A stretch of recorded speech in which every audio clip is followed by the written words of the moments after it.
Welcome back to another episode of Focus 15 for Faith and Business with C-Suite for Christ. I'm your host, Erin Harrigan, and I want to talk to you today about consistency. As I'm recording this, it's late October, and my daughter just told me there's some ridiculously low number of Fridays until Christmas. And I began to think about how that can distract us from the work that we know that we need to do to continue walking out our mission in the marketplace for 2023. And it began to make me think about consistency. I wonder if you ever feel like you get started and you're moving along at a steady pace, and then something changes. You feel your consistency start to fall off. You're allowing the Lord to define and direct you, but then somehow the train goes off the rails, maybe because we're distracted, or maybe even because God is redirecting you or pruning you. You know, cultivating consistency has everything to do with pruning and progress. So in this episode, I want to talk to you about what consistency is really and how it honors God, how we can look to Jesus as our ultimate model of consistency, and how consistency connects our obedience to our development. As I walk through this today, I'm going to be referring to the 4 keys to redefine hustle. So I encourage you to go grab a copy of that if you don't already have it at my website, erinharrigan.com/4keys, because these 4 keys, define, direct, discipline, and develop, are the center of everything that we do in our kingdom business. And we're going to be applying those today as we talk. So let's start with define. How do we even define consistency? Well, consistency is doing what you said in the time you said you would do it. It's maintaining a steady pace of that work. It's demonstrating your integrity, that what you say and what you do are congruent, that what you've talked about doing on that sales page or your services website is actually delivered. There's no discrepancy or incongruence. When we walk out God's assignment, how he's defined and directed us, and we put discipline behind that, and we do that consistently, it builds trust in our audience so that they know that we are who we say we are, and we will do what we say we will do. It demonstrates our commitment and our trust in the Lord and his plan, because we're willing to keep taking those steps forward. And it means that we're willing and surrendered to being pruned, because that pruning is so key so that we're not encumbered by the branches of the fruits that aren't producing. We're not encumbered by what the results may or may not look like. We're willing to continue forward and to continue developing and growing through the pruning. Consistency is like a flow of water that creates paths through rock and creates canyons. Consistency is demonstrating love and belief and trust and faith in what God has given us to do. And it is showing up with endurance and perseverance by leaning in to Jesus. T.D. Jakes said in a social media post a few years ago that the strength is in the repeat, not the retreat.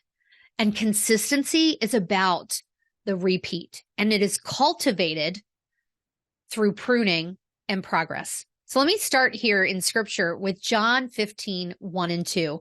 I am the true vine. My Father is the vine dresser. My Father is the one that cultivates the vine. Every branch in me that does not bear fruit, he takes away. And the Lord trims every branch that bears fruit. He prunes it so that it may bear more fruit. You know, where I live in Maryland, we have these beautiful trees called crepe myrtles. And while I'm not a gardener, I've seen the landscapers in our townhouse community trim those crepe myrtles back in the fall. In fact, they're getting ready to do it, I think. And it sort of leaves them barren. They kind of look like skeletons standing there. But that pruning is necessary for the beautiful flowers that come when it begins to bloom again in the spring. And that is what the Lord does for us. As we're walking out our assignment with the business that He's given us, there are going to be things that catch our attention, shiny objects, squirrels, chaos, tornado in the midst of our business. And we have to remain consistent, because it's only that way that we demonstrate our commitment, that even when He is pruning us, that we are willing to stay steadfast, knowing that that pruning is going to help us produce much fruit for the kingdom. Let's look at how we can look to Jesus as our model of consistency. And I would consider this to be our second key, which is direct. If we look at Jesus's work throughout Scripture, we see that He was never in a hurry, that His words always matched His actions. He was steadfast. He was consistent.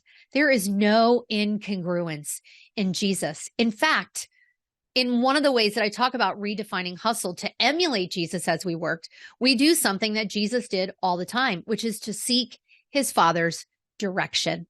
He would step away, even while things were going on around Him, to pray, to have that intimate time with His Father. And while we are not perfect, we are holy. That means we're set apart for sharing the gospel and for reflecting Christ in a broken world. And you know what? Our businesses are the perfect intersection with people who may never experience Jesus outside of how we reflect Him.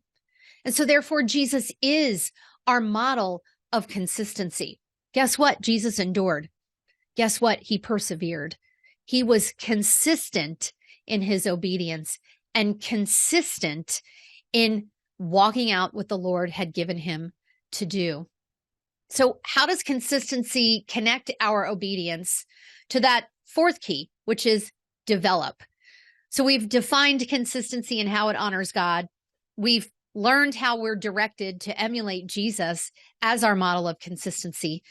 Consistency itself is discipline, the third key. But how are we developed? By being consistent.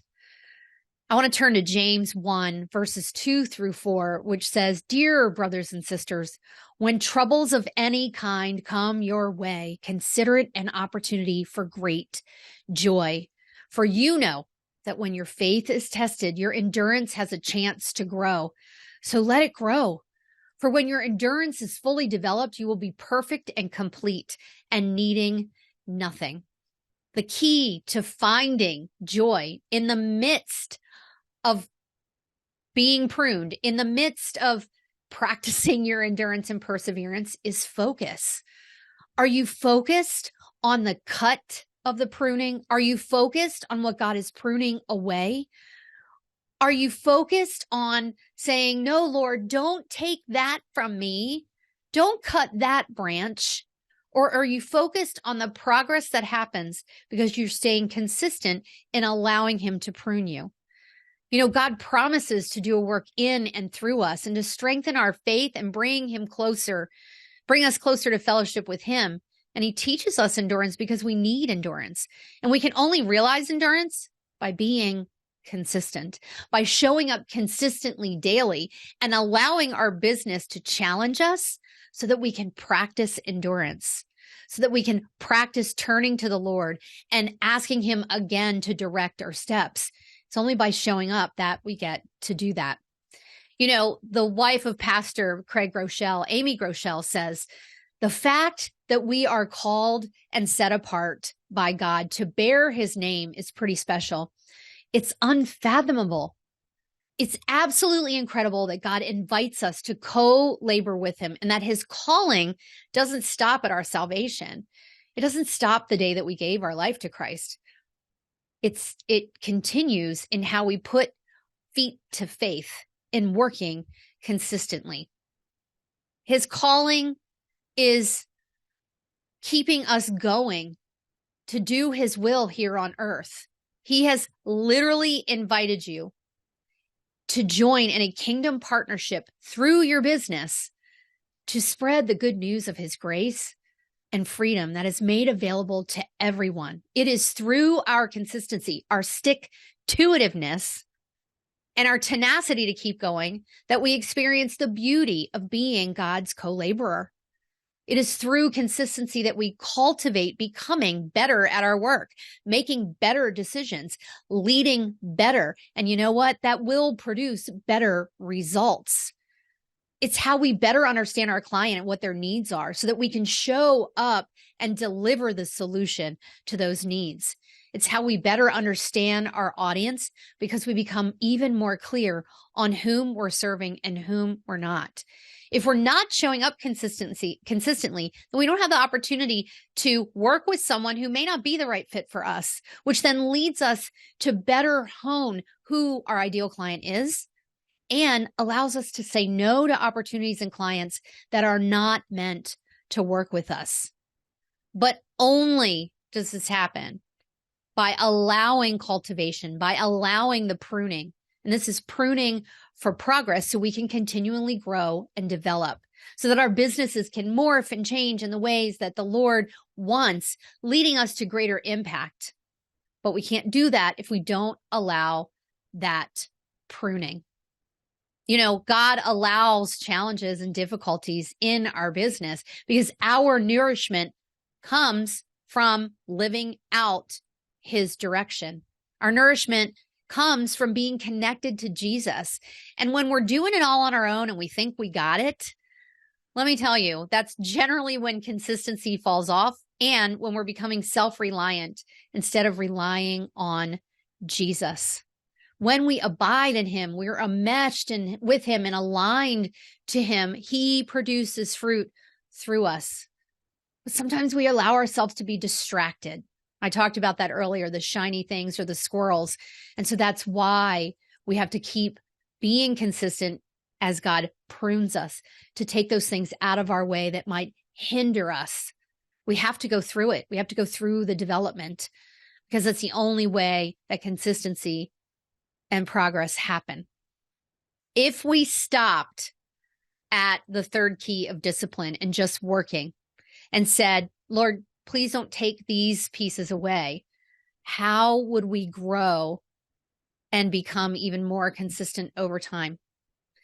I want to take us as we begin to finish up here to Romans 12:12. Rejoice in hope, be patient. In tribulation, continue steadfastly in prayer. There's that consistency again, to continue to be steadfast. You know, sometimes as we're being consistent, what gets us off track is we don't see the results right away. We don't see the outcomes. We might be looking left and right like he tells us not to do, and we're missing out on how he's training us, how he's preparing us. And we get discouraged, don't we? And of course, that's exactly where the enemy wants us, is discouraged, distracted by doubt. Like, can this really work out? What's the point? I've been doing this over and over and over. But if we're turning to God, he will guide us in whether we are to keep going or whether he is to redirect us.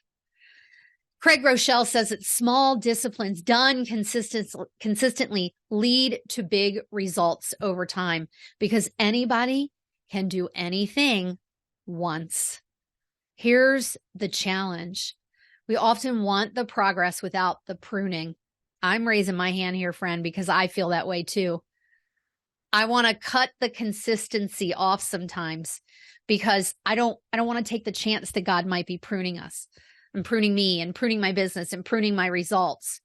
And it's in those times that I encourage you to say, Lord, show me what I am not seeing. Although I'm not seeing the results, Lord, show me how my consistency is honoring you. Show me what needs to be pruned out of the way. What do you want me to learn from this consistency? What do you want me to understand about you and your work in my business? Friend, the Lord calls us to do hard things for him and for his glory. And it would be really convenient for me to tell you as Christian women to just pull up your big girl pants and keep going. But instead, I say this: open the big word of our big God and let him guide you with his big plans. Let him hold on to you in his big grip and stay consistent in seeking him, in worshiping him, in listening to him and obeying him, and stay consistent in your business. Remember, God made you ambitious, my fellow high-achieving believer, but he did not make you to work the world's way. And I'm the coach that can help you break free from business as usual. I pray that this speaks volumes to you and your situation today. If you found this helpful, share it with a friend and let me know. Message me on LinkedIn or visit my website, erinharrigan.com, to download that 4 Keys tool. And listen, until we're together next time, I pray for and encourage you to tune out the world, tune into God's truth, and turn up your focus so that you can remain consistent in honoring him in your work, in honoring him and serving his people, honoring him as you walk out your mission in the marketplace. I will see you on the next episode.